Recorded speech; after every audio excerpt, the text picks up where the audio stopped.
Video here from Florida shows a man dragging a woman into a pickup truck during an attempted kidnapping last month. The 31-year-old man reportedly robbed a smoke shop, then tried to kidnap a female employee. Now, fortunately, she was able to fight her way free and escape. Deputies saying she did everything right, including scream, yell, fight, and attracted. That's exactly right. Do not give up, ladies, or anyone if you're in these situations. Fight, scream, yell, throw, grab something, kick them in the nuts, whatever it takes. But don't give up. This young lady was lucky that she was able to get away from that kidnapping attempt. Never give up. J.D. Vance had these very poignant words to say, and this is what we should be focusing on, in my view. Here we go. What I am most proud of, over the last 6 months, the border is important, and it's great, and it's incredible that we were able to go from the worst open border to a closed border in just a couple of weeks under President Trump's leadership. But you know what I'm really excited about? I'm really excited about the fact that for the first time in a very long time, workers' wages are rising faster than inflation. You're able to buy more, you're able to do more, and we're just getting started. This is the key.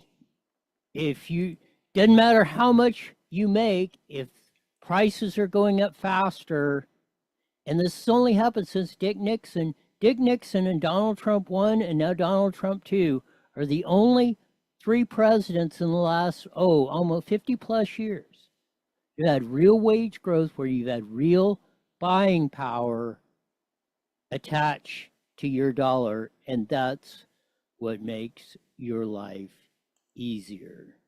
Mexico is planning on suing the U.S. over the ICE raids. ABC 7 report. Mexico is considering filing a complaint over a Mexican citizen who died after the raid in Camarillo. Jaime Garcia died Saturday in the hospital. His family says he fell 30 feet off of a building during the enforcement operation at Glass House Farms last week. They say he was running from federal agents when he... Well, if you are not breaking the law, why are you running for federal agents? Oh, Mexico, I really hope you sue over that one. Maybe we're going to get something from the Epstein files. It's John Solomon who interviewed Donald J. today. Here we go. It's just very candid, very open, very detailed, very focused. Let's start with the big thing. He clearly learned in the last few days about the grand conspiracy case that Kash Patel at the FBI opened. He embraced it. He said, I like it. It's a good approach. I didn't know about it until you reported on it, and I shouldn't need to know about it, but it's the right approach of looking at the last decade of going after conservatives as a criminal conspiracy. He said he was open to a special prosecutor, and he said that special prosecutor should just take a look at Epstein and make sure there's nothing there to give the American public a little more latitude, a little more confidence that we're not hiding anything. I'm not hiding anything. We have nothing to hide.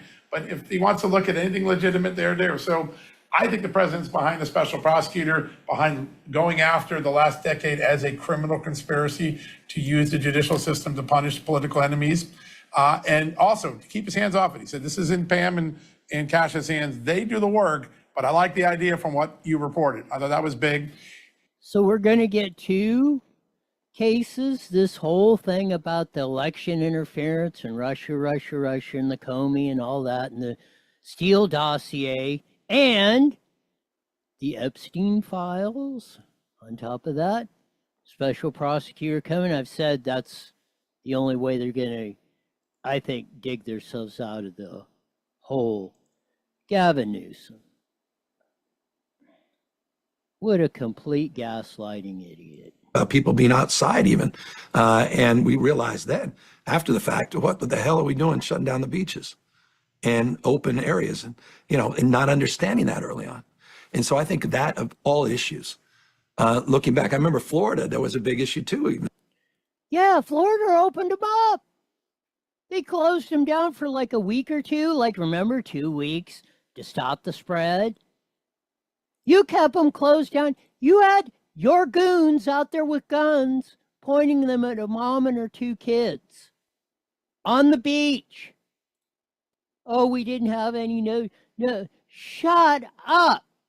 Ron DeSantis in Florida and a lot of governors were opening things up eons before you were.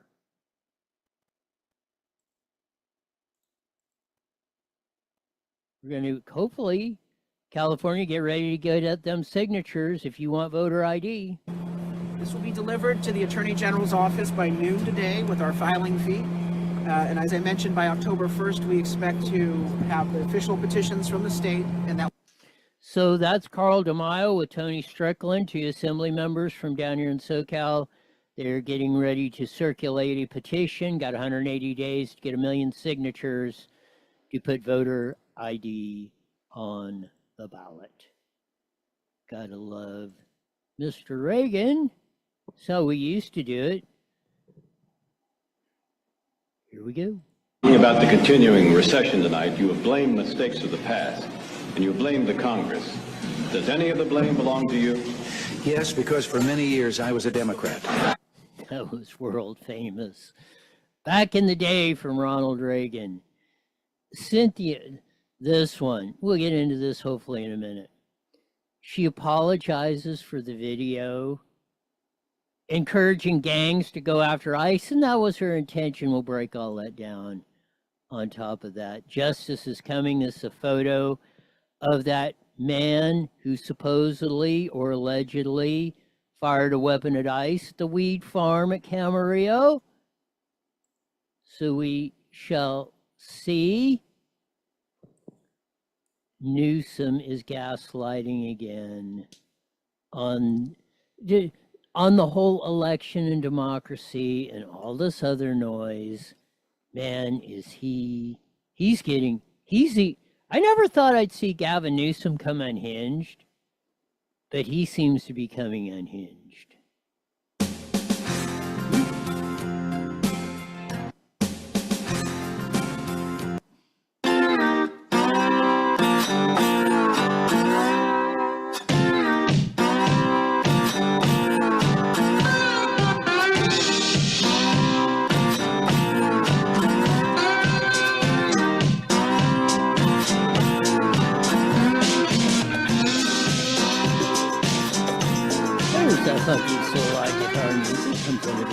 Friday Live 5 in the Booking Network, Rumble, X, YouTube, and the Roy Blicker channel. Lots of good stuff coming on. I really do hope Shine Bomb from San Fran, who's now the president of Mexico, just let your mind wrap around that for a minute, sues. No, we're going to sue ICE and the U.S. over the dude who jumped off the building at the weed farm because he's running from ICE. Dude, if you weren't, what were you hiding from? If you weren't here unlawfully or illegally, it's a wonder more of them didn't die. They were hiding in refrigerators. You know, you ain't got much oxygen in there to survive. But we shall see how that one rolls out. Donald J., as you saw with the Solomon interview, or he was previewing, it just aired, I think, just before we came on the show, so I wasn't able to get any clips off of that. But John Solomon, in the interview, seems to indicate that Trump, or Pam Bondi, which actually I think has to point to the special prosecutor, is going to not only investigate the Steele dossier, Strunk and Comey, and hopefully Obama, Hillary, and Biden, which I believe were the ones behind the whole Russia, Trump stealing the election in 2016, when it was really them that were spearheading the charge. Also, and you heard on that, and Solomon say, Trump is also saying, hey, just include the whole Epstein thing in there. Let's get it out. And that's all we can ask for. Let's release, put in a special prosecutor. And I know there's a lot of legal ifs, ands, or buts and all this stuff. Get it in front of the judge, release the documents, release everything you could possibly release. Let everybody have at it. The prosecutor look into it. And I'm not red hot on these special prosecutors, but in this case, I think it's about the only way out to put this to bed. I want to play one more clip from Real America's Voice and Solomon from earlier today, just previewing the Trump interview he had with him. So let's see if she plays. Board with the situation of getting a special prosecutor and having the Epstein situation put into that, so that can be formally looked Anything at. legitimate that should be looked at. And really in a criminal he volunteered context. it, by the way, Steve. You know, I ask about the special, he immediately volunteers and then I follow up on it. But he immediately brings up Epstein. Like, just throw that in. Let's get it all answered. I got nothing to hide. I want truth and I want prosecutions and I just want the justice system to take care of what needs to be taken care of. It was really a remarkable moment. So Trump, in amongst the question about all the other skullduggery that was going on there, we outlined, Trump threw it in there. Hey, if we're going to appoint a special prosecutor on that whole Russiagate situation, well, let's just include the Comey stuff, the Epstein stuff in there of that. I hope that comes about. I hope it comes about quickly. So we can put this issue to bed. As I played in the cold open,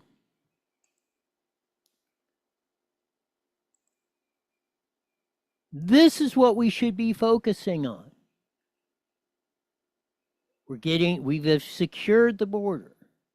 We are now in the process of deporting those in the country illegally and unlawfully.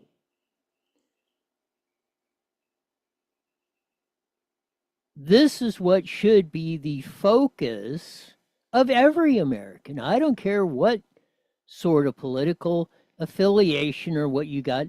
This affects everybody. Here's what I am most proud of. What I am most proud of over the last 6 months, the border is important and it's great and it's incredible that we were able to go from the worst open border to a closed border in just a couple of weeks under President Trump's leadership. But you know what I'm really excited about?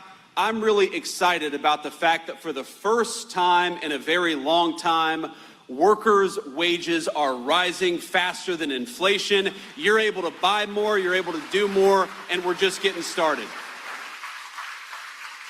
For decades in this country, the story was that blue-collar workers in particular, they might get a little pay raise or they might not get any pay raise at all, but it was never enough to keep pace with inflation.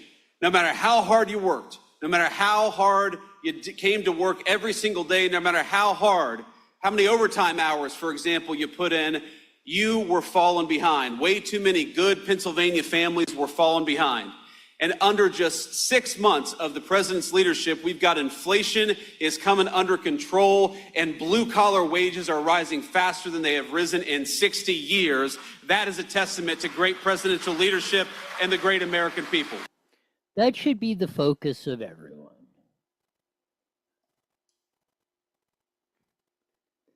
50, 60 years, going back to Nixon. And we're at only Trump 1.0, now Trump 2.0, and Nixon. Did blue-collar workers, the vast majority of the people, see their buying power, real wage growth? Their dollar that they earned actually bought more. You could make 10 cents an hour and have a lot more purchasing power than making $100 an hour. It's the value of the coin, the dinero, the whatever wealth tracker we're using, cash. It's what that will buy, what that will get you. We've suffered some of the worst inflation under Biden since probably Jimmy Carter back from 76 to 80.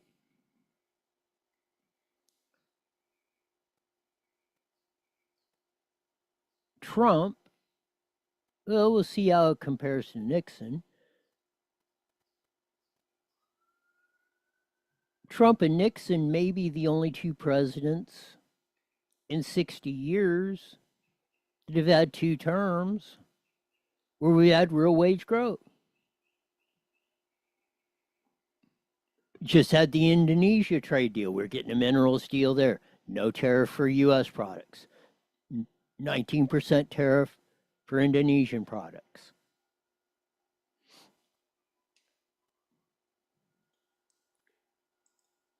This should be the focus.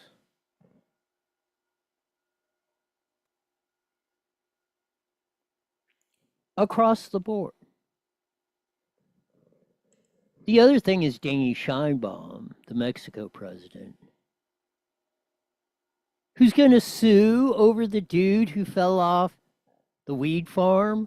He fell. Homeland Security says he was not being chased. The results of his autopsy have not been released. Mexico's president has also revealed just how many people have been deported to Mexico since immigration enforcement began in January. According to the office of Claudia Sheinbaum, more than 1,400 people were sent to Mexico due to raids alone. However, during that same period, more than 75,000 people were deported to Mexico. The majority of those people are Mexican nationals. However, more than 6,000 were foreigners.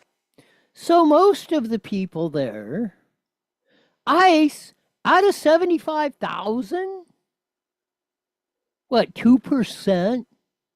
2% were the ones that rolled out by ICE. 75,000 have either self-deported or agreed to be deported or went back to the country of where they were supposed to be. Whether they've overstayed their work visa or just entered it unlawfully or illegally or whatever. The biggest part of the deportation thing has always been self-deportation. And I'm glad they took my advice saying, hey, here's $1,000. We realize Biden lied to you about getting up here. So here's $1,000. Go back to where you're the country you're from. And if you do that, then you can apply legally, and then we'll go through the process. What's not fair about following the law? Plain and simple. But you got a San Fran mayor, or born and raised, basically educated, getting confused with Newsom, but that's understandable. Born and raised, educated in San Francisco, now running Mexico. El Presidente.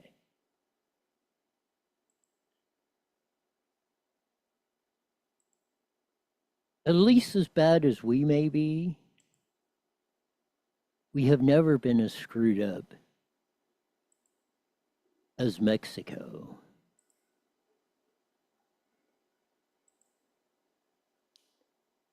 Cynthia Gonzalez.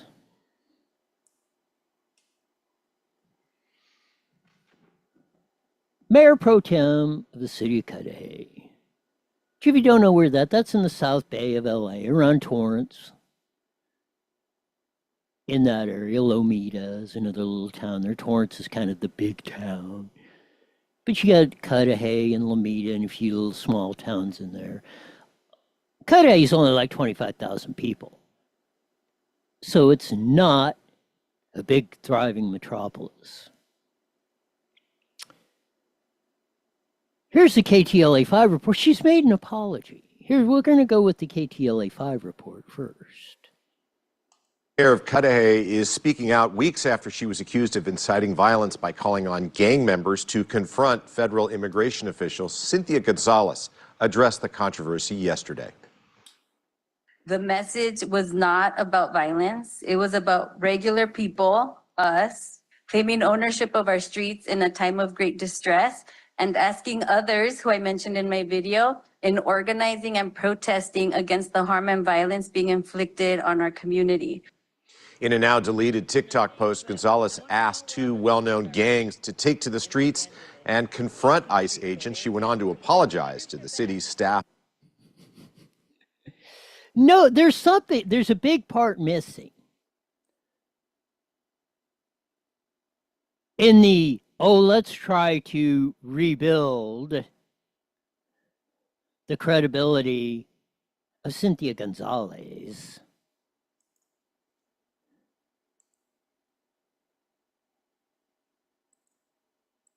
I mean, we saw the video. She was inciting the very dangerous 18th Street, 13th Street, MS-13, whatever gangs down there in Cudahy, to go after ICE agents. Protect your turf. That, and she knows gang language. Notice how professional she sounded at the Cudahy Council. Here's the NBC4 report, which was a little better. Line. I just want to take some time to address the short satirical TikTok video I made recently that drew national headlines and public criticism. To be clear, I created this video in my personal time and on my personal page. The message was not about violence. It was about regular people, us. Martin had joined me in one of these, claiming ownership of our streets in a time of great distress and asking others, who I mentioned in my video, in organizing and protesting against the harm and violence. She said, protect our turf. Protect our turf.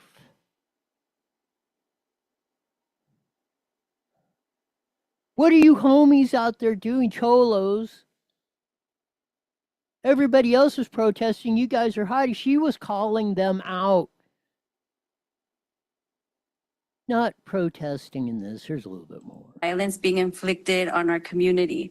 I want to apologize to city staff, members of the council, and the community that my video took attention away from the pain our communities are experiencing and brought unnecessary attention to our city. Now, the vice mayor also asserted her right to free speech and says she is committed to using her voice in a more responsible manner. She's committed to using her voice in a more responsible manner. The clip you didn't hear at the beginning that I heard was she said, for legal reasons, I am making this statement at the city council. For legal reasons. Not that, I've had a change of heart. No, that was a mistake. I shouldn't have made that video. I shouldn't have called out for the gangs to protect their turf, to protect their streets, their turf, knowing what I know. Because you clearly, I don't care how many doctorates in education in UCLA and UC Berkeley or wherever the hell you got all your degrees from. As they say, you can't take the chick out of the hood. We heard your first one, but you did not hear any apologies. Zero apologies for what she said. I have the right to say it, and she does. And I'm glad she did, because now we know where you stand. Now, after 3 weeks, I shouldn't have, I brought shame on, or, the city of Cudahy had to, not that, no, that was, I should not. Notice she never said I should not say this, and she started off by saying at the council meeting, for legal reasons, I'm making this statement. For legal reasons. She hasn't backed off of the comments. She's trying to mealy-mouth them of, no, I wasn't calling for violence. Hell no. When you are telling the 18th Street, MS-13, or whatever gangs down there, you better be out there you're not protecting your turf. That is a call in the gang world to violence. And anybody that's even remotely been around knows exactly what she meant by that. And now she's trying to sugarcoat it or whatever. We're not going to let those comments die on the vine. Or we're going to, this is Gavin Newsom, Joe Biden, double talking it.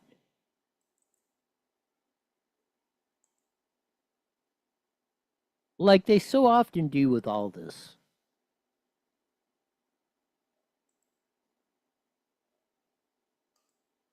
I don't know. It's not puzzling. It happens all the time.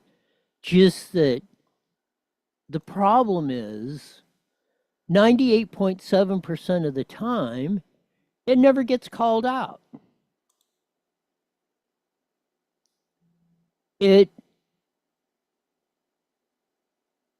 Everybody just looks the other way.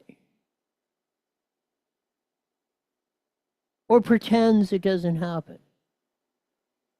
The Cudahy Council meeting should be packed, demanding her resignation over this, because she hasn't backed off 1 iota.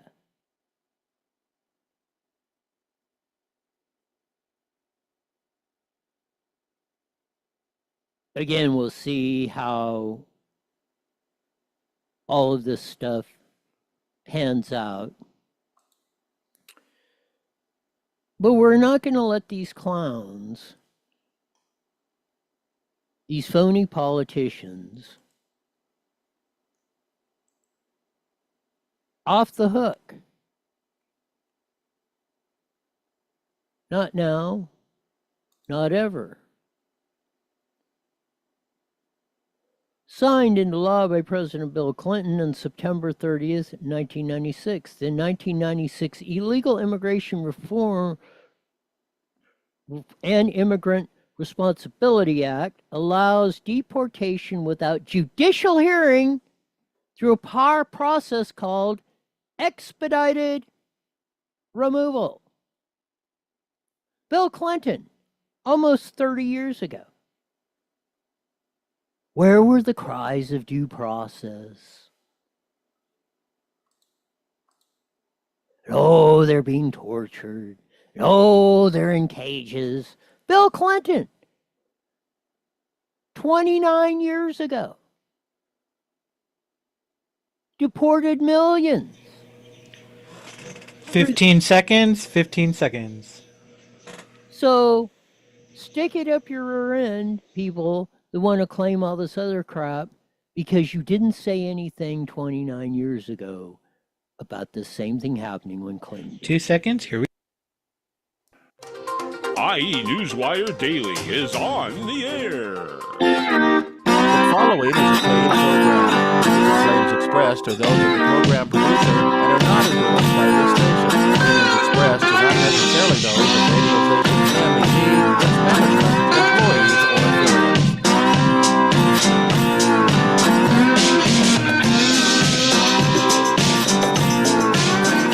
There's Funky Fly Guitar Music. It comes in every Monday through Friday live at 5:30 on the Mighty Met 1490 AM, broadcasting all over the Inland Empire and the aforementioned AM band, showing your vast video audience on the Evil FB Network, Rumble X, Roy Bleckert, on the YouTube channel of that. Lots of things. Mexico, Scheinbaum, the son from born and raised and educated El Presidente of Mexico, says, oh, we're thinking about suing the U.S. over the dude that fell 30 feet and killed himself, well, eventually died, jumping off the roof of the weed farm because he's running away from the ICE agents. Well, if you're here lawfully and legally, why are you running away from them? Well, he won't have to worry about being deported. J.D. Vance saying, hey, real wage growth has arrived again, like Trump 1.0. Your money actually buys you more. That's what we should be talking about. Trump said, along with appointing a special prosecutor, he's all for it on the whole Russiagate, Comey, Strzok, and Obama and Biden and all that. Include the Epstein stuff in there. Let's get it all out. Let's get it done. I'm tired of talking or hearing about the Epstein stuff. Let's just roll it. I think that, and I'm not red hot on the special prosecutors, but hell, we got to do that. Cynthia Gonzalez, the embattled mayor pro tem of Cudahy, is now trying to do a CYA after she called out the gangs to protect the turf of Cudahy, which in gang language means do what you have to do, violent or whatever. And now she's trying to say, oh, I didn't, for legal reasons. And the local media is trying to cover, at least the TV stations are trying to sugarcoat it. Not playing you the full context of what was said. 3 weeks later, she didn't apologize, none of that other. So she's standing on her comments, really, but she's trying to do a Gavin Newsom. Wait till you hear, I got to dig out the quote he had on the French Laundry in his recent 4,000 times ridiculous interview he did. I've been doing a series of interviews, but as we usually do on a Wednesday, we have the famed editorial writer, columnist for the Press Enterprise, San Bernardino Sun, Inland Daily Bulletin, Redlands Daily Facts. More important to me, Vice President of Howard Jarvis Taxpayers Association, Susan Shelley. Welcome to iNewsWire with Roy. Thank you, Roy. Great to be with you. One thing, and I led off the show today with it, and this is what I think we should be focusing on. J.D. Vance was giving a speech, I think in Pennsylvania or whatever, and he said, here's the deal. Along with the immigration, we're taking care of that. Under Trump 1.0, now Trump 2.0 in the last 6 months, blue-collar workers, real wage growth, their dollar buys them for more than they had, and that hasn't happened. The only time it's happened in 60 years is when Dick Nixon was president. This should be all over the media of what's going on. Your dollar actually buys you more. I don't care if you can make 10 cents an hour. If that 10 cents buys you more than $100 an hour, which one are you going to choose, Susan Shelley? Well, absolutely. The economic numbers are very impressive. And you have this weird situation where the Fed chair won't cut interest rates, even though on paper, everything you need to cut interest rates is right there. And they certainly would have cut if it was a Democrat president. That's the history of these things. So we have great economic numbers. It's very impressive. It's only going to get better. And once, the tax bill is going to kick in and the tariffs are coming in and the trade deals are better, it's going very well. And honestly, the Democrats have nothing to run on. By the way, did you notice that Jamie Dimon, the chair of J.P. Morgan Chase, the biggest bank in the universe, he made interesting comments criticizing the Democrats and saying he doesn't know what's wrong with them, and they have their ideas are so radical. And I looked at that and I thought, he's the most political person on the planet, and he's insulting the Democrats. I think that means the Republicans are going to pick up seats in the congressional race and in the Senate next year. I think the reason he feels comfortable insulting the Democrats is because they're done. What do you think?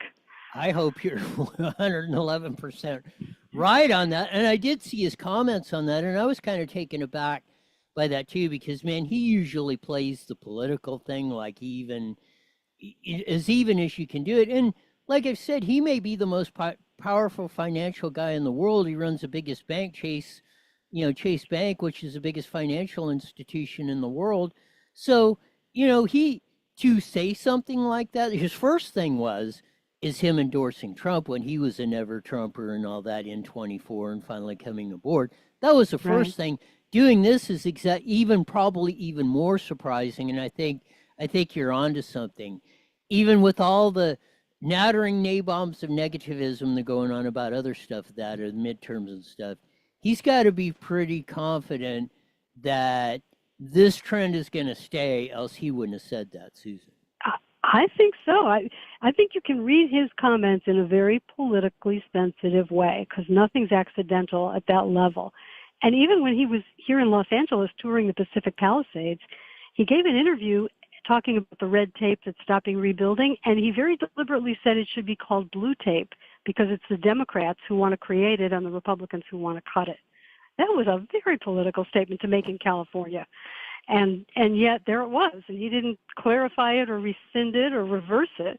So I think he's telling us that he's seeing polls that the Democrats will not make a comeback in 2026. I think another part of this, and this is what struck me about the Gavin Newsom interviews lately, and especially that 4-hour one he had with whomever over there. And the 4-letter words were flying back and forth like crazy. Now, there's been a memo that's been leaked amongst the Democratic Party that they've been encouraging their politicians to use the 4-letter words because they said, well, this is the way the younger folks talk, and they use these words all the time. So in order to connect with them, we need to use more 4-letter words. I would have thought it was strange that Newsom would take this tack if I hadn't had seen that memo come out. But if this is the way we're going with society on that, and this is the way we're going to have our public language come out even further, that we're going to allow, or that's going to be the mainstream, I don't see how that in of itself is not going to wind up in a train wreck culturally, Susan. You know, the thing about profanity in politics is that if it makes sense in the context, if it's emphatic, it might have impact. Like President Trump used a 4-letter word to describe that Israel and Iran didn't know what they were doing. And he said it more colorfully than that. It was very emphatic. That's the kind of thing you want people to know that you said it. They're going to know that you said it. And he did say it, and they knew he said it. No mistaking it. That's different than just speaking like so much profanity that you sound like a bad comedy club act. That using it for no reason, overusing it, using it mindlessly, out of context, without having particular impact, it's not effective. And I think it just creates kind of a sleazy image for the sitting governor of the state of California to speak that way. If you're going to use words like that, like you said with Trump, you use them for the shock attention value of it. If you're just going to use them all the time, they're like just saying hello, goodbye, hey, how you doing? It's just, if it becomes part of the lexicon, it has no impact or what you should do with it.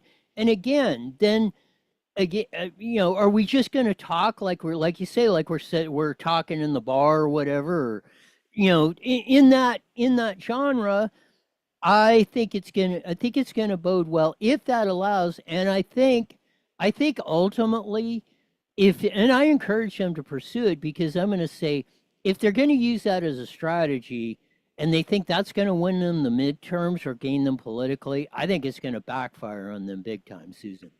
Well, it's certainly strange that they think this is how they're going to connect with young male voters. I mean, really? Is that all they got? They don't have jobs. They still want to do DEI and keep every white male for 1,000 years from working or getting into college. Really, that's their idea of connecting. They'll just use a lot of foul language and no one will notice that they've been aced out of opportunities for their entire career, their entire adult life, because they're white males. I just don't think that is going to work. And then people are in the military, and the Democrats want everyone to accept men dressed as women and pretend it's not happening. And, there are substantive reasons that people have left the Democratic Party.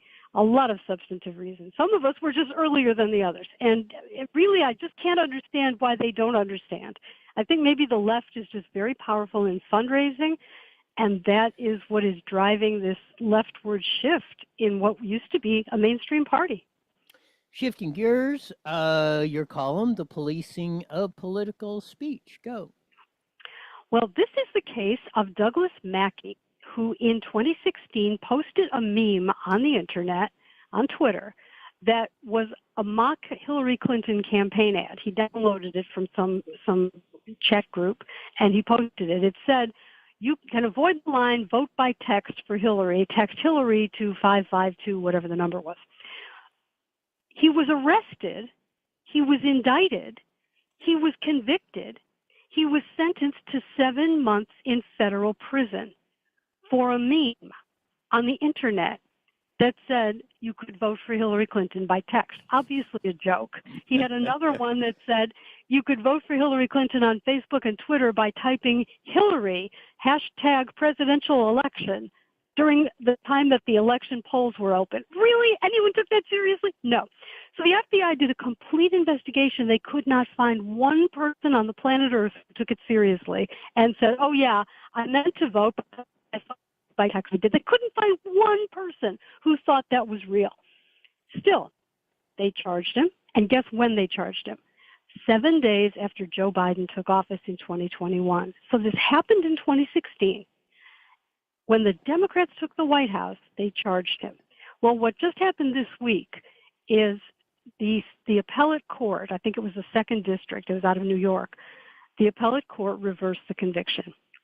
They said there was no evidence that he had conspired with anyone to do this, which is what they charged him with. This is the creepy part. It's all creepy, but this is the creepiest part. The government admitted that had he posted these independently, it would have been protected speech and no crime.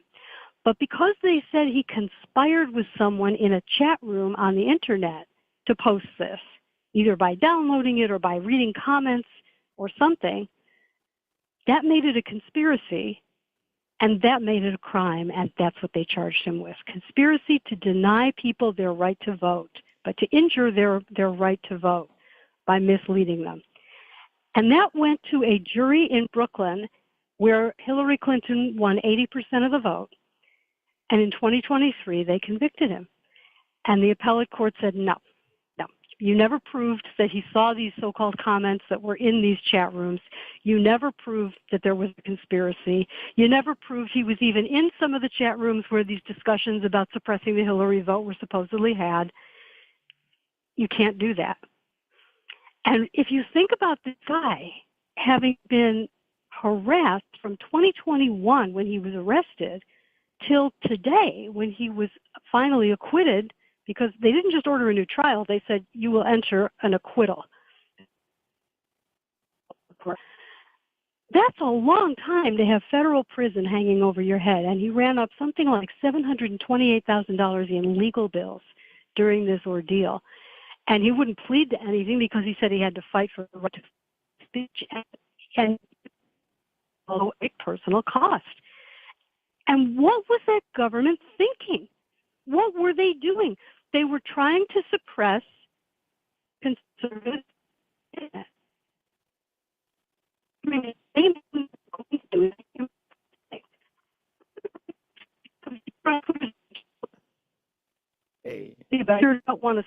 I don't want to spend.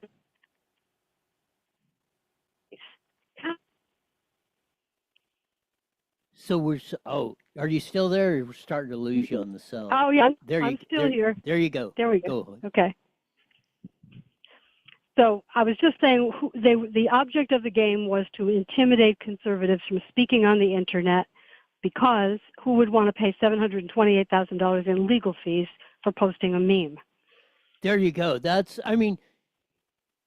If the government does something like this and the convictions reverse, it should be like loser pays, and if you sue somebody and you don't win or whatever, they get to recover legal fees from you. This guy should be able to recover his legal fees from based on basically malicious. This was basically malicious prosecution, lawfare, whatever.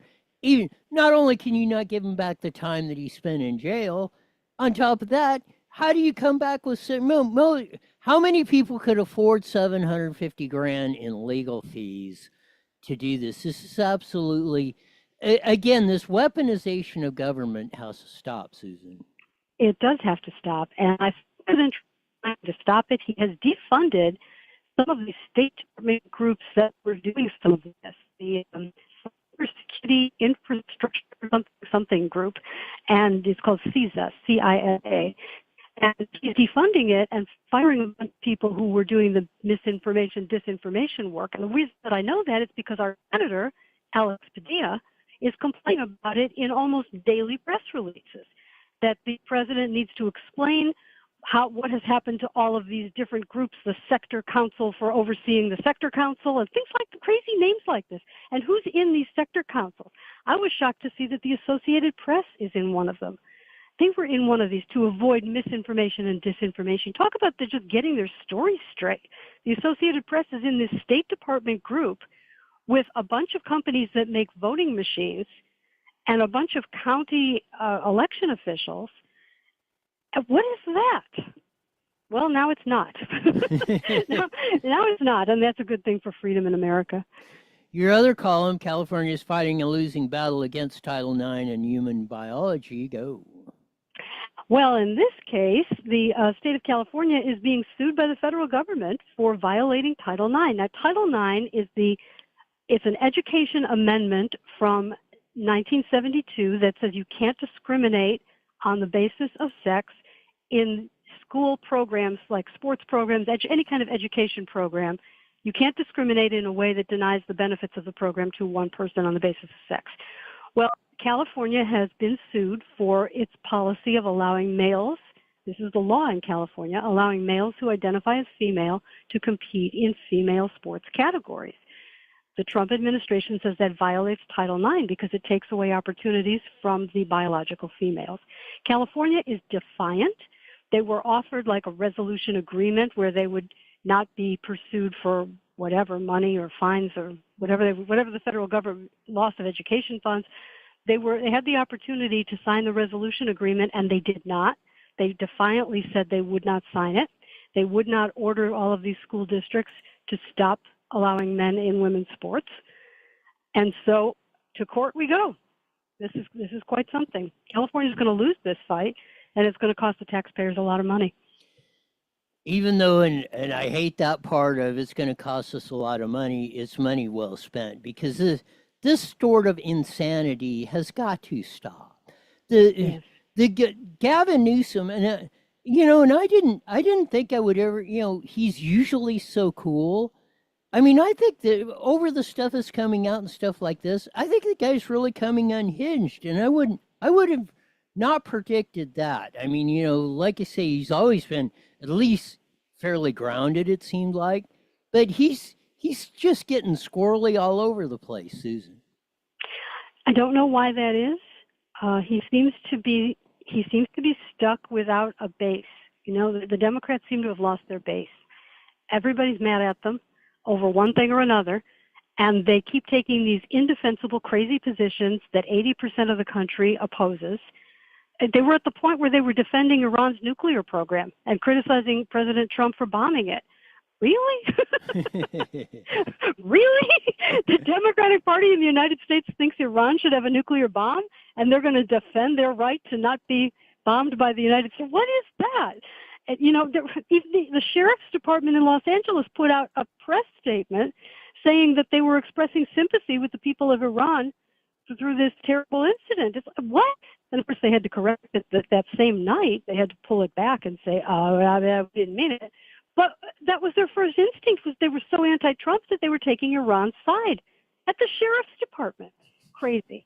So this is just Trump derangement syndrome, major league edition. 1,000%. We got about a minute left. Tell them why they should join HJTA. Go.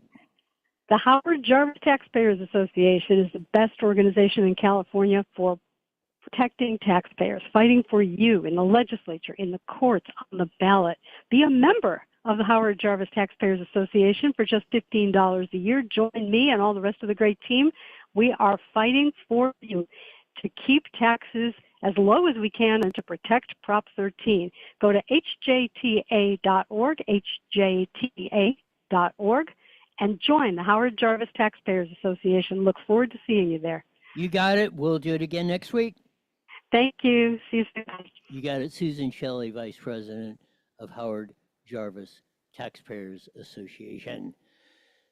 Join that organization because we get a lot of stuff up. Of course, voter ID, I would imagine, well, we'll see. I don't want to put words in their mouth, but there's going to be a lot of stuff. They've got, slipping my mind what they've got. Carl DeMaio and Tony Strickland, state senator and assemblyman from SoCal, just announced they're getting a petition drive going to put voter ID on the ballot because, you know, Newsom and our legislature are not going to do that.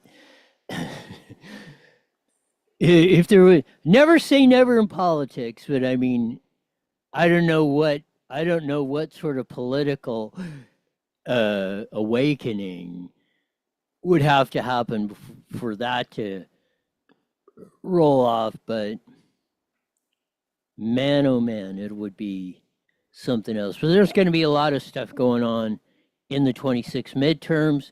All the state offices are up in California.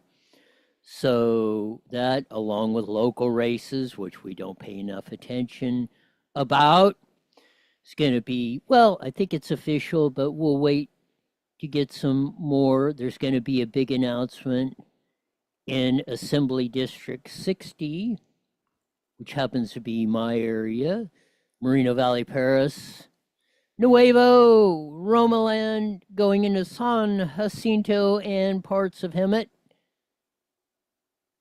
Corey Jackson currently is the assembly member there, but there might be a big challenger coming aboard. It's going to be some, and that's going to, if we can flip that seat,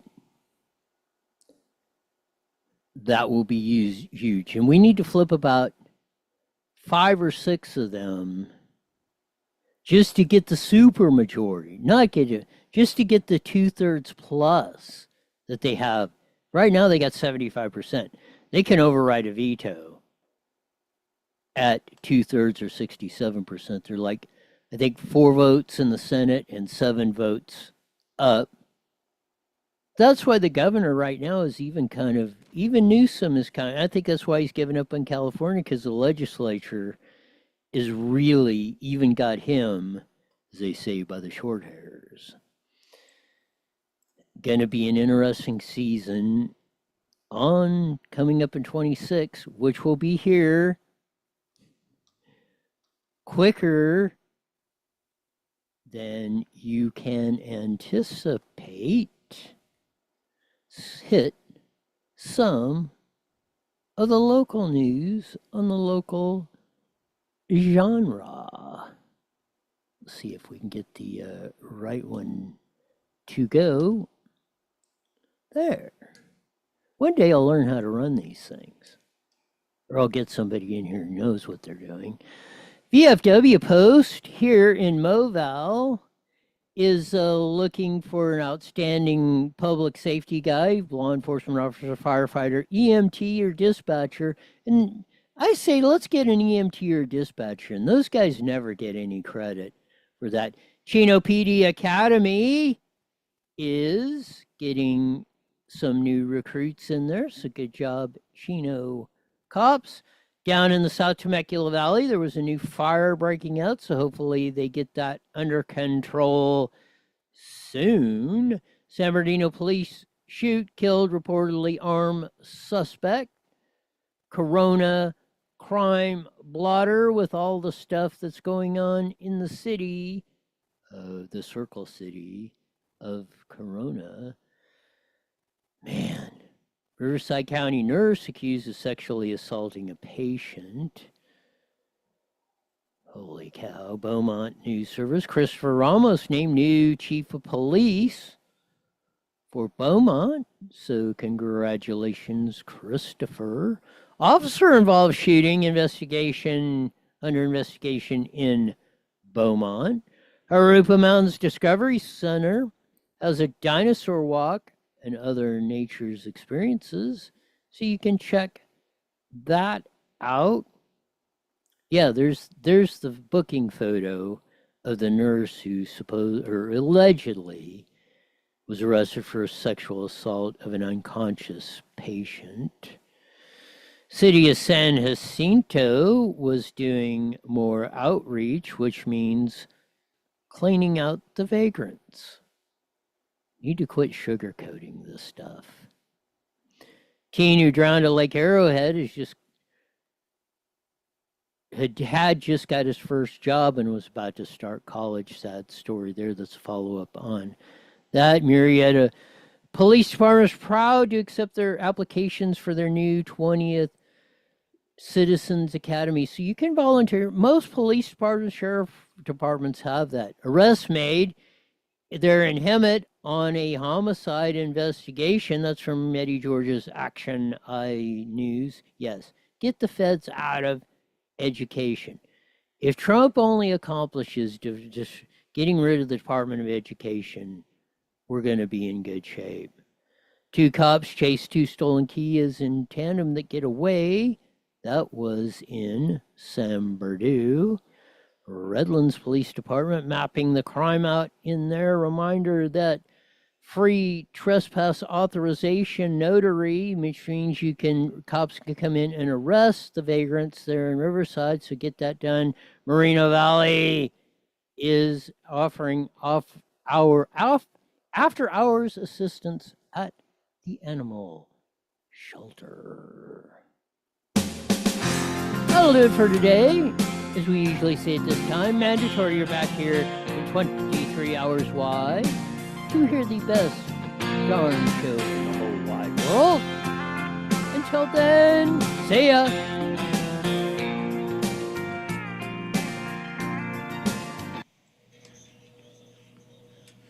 All right, I'll talk to you later. You got it.